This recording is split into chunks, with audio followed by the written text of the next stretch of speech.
तो उसके लिए क्या करना पड़ेगा महाराज? तो तप करना पड़ेगा, शत्रुपा की तरह, मनु जी की तरह।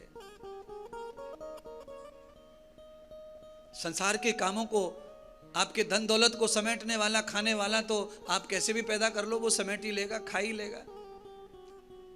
थोड़ा बहुत ध्यान देंगे तो आपके धन दौलत को बढ़ाएगा, नहीं ध्यान दिया तो आपका जो है उसे खा पी के मोकला करेगा। अब चिंता ना करना। पर आपने तप किया, जप किया, ध्यान किया, संसार का त्याग किया, तो आपका कल्याण करने वाला पैदा होगा।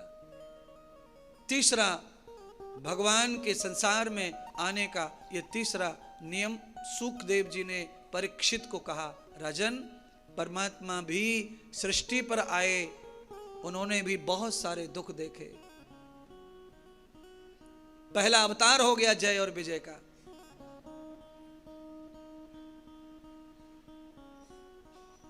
महर्षि कश्यप के यहां अवतार हुआ,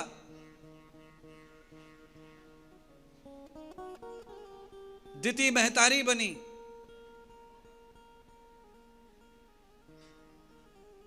दोनों का शासन पाताल में चला गया, धरती पर कब्जा कर लिया दोनों ने। इसको कहते भूमाफिया बन गए थे वो, भूमाफिया। और ध्यान करें, जो भी भूमाफिया होगा धरती पर, कहीं भी देश में विदेश में, उसका अंत बहुत खराब होता है, वो बुरी तरह मरता है। इसीलिए धरती कभी भी गबड़नी नहीं चाहिए, छिनानी नहीं चाहिए किसी से।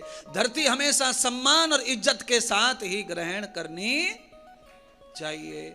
कब्जा नहीं करना धरती पर, कभी भी गबड़ा गबड़ी नहीं करना, उससे बुरी मौत, बुरा जीवन होता है। आगे चल के भयंकर मृत्यु आती है, गंदी मृत्यु आती है। कैसी आती है अब बता नहीं सकते, ऐसी आती है।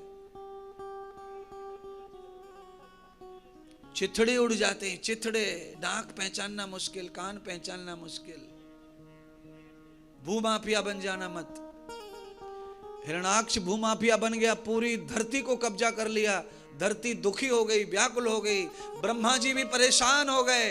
तब भगवान ने ब्रह्मा की तपस्या से प्रसन्न होकर बराह रूप में अवतार लेकर पृथ्वी को आजाद करने के लिए नरसिंह के रूप में, माफ करना, हिरणाक्ष को मारने के लिए पाताल में चले गए और वहां युद्ध करके हिरणाक्ष का वध किया, पृथ्वी को आजाद किया, ब्रह्मा जी को समर्पित किया।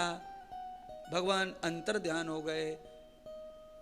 फिर उसका भाई आया हिरण्यकश्यप, उसने भगवान से बैर बना लिया।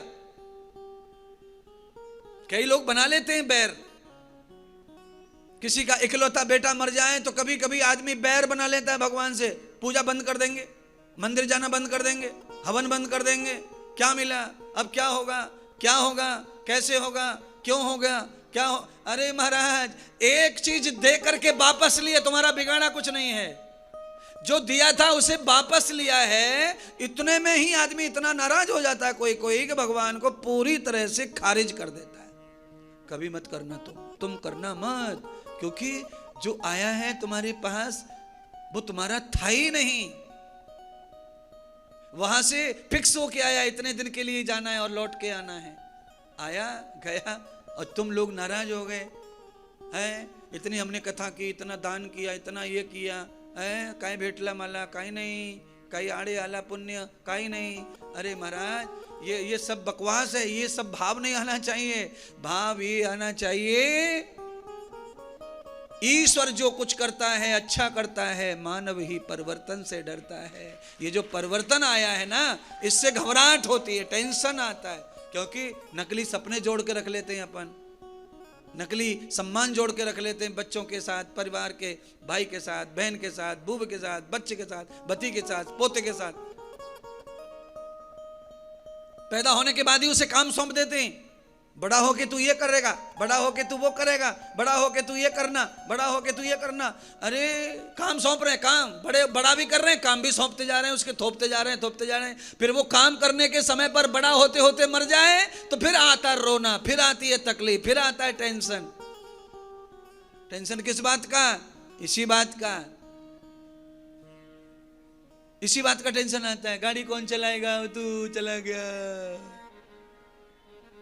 अभी तो गाड़ी खरीदी तेरे लिए नाम से। ये इस बात का रोना आता है महाराज। था ही नहीं हमारा, तो हम क्यों परेशान हो रहे इतना ज्यादा। सत्संग इसलिए जरूरी है, ऐसा संकट आने पर भी आध्यात्म और भगवान से रिश्ता ना टूटे, उसके लिए सत्संग से ही क्लियर होगा तुम्हारा खोपड़ा। नहीं तो ये सत्संग के बगैर ये खोपड़ा मोह में जब फंस जाता है तो भगवान से भी नाराजी आ जाती है। कई माता बहनों को मैं जानता हूं,